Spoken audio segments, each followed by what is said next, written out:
Alright, so I got my PS2 Slim here. It's reading discs, but it is having some trouble. It's making this grinding noise.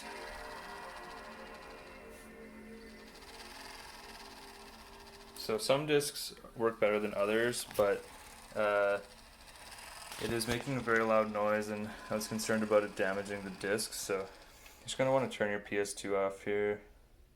I already took out the screws on mine, so maybe watch another video if you don't know how to do that, but just pop the case off, take the disc out if you don't care about it like this one, just dump it out like that.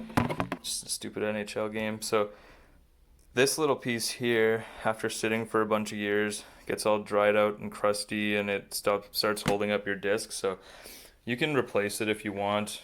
I don't know if you can maybe buy pieces for that, but I don't really care enough for that, so all I did was took it out. Just one screw here, nice and easy. One spring right there. This one, not so easy, especially when I'm holding my phone. So we got that spring out.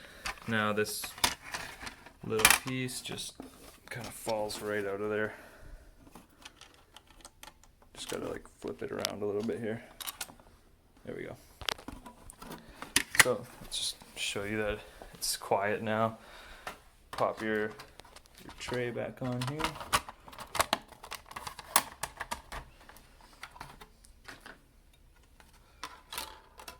I'm not too sure if this is maybe bad for the disc or the system, but I'm not too concerned about it. Anyway. Silent. As silent as the PS2 gets, but yeah, that worked for me. Maybe it'll work for you, maybe not, but it's an option. Thanks for watching.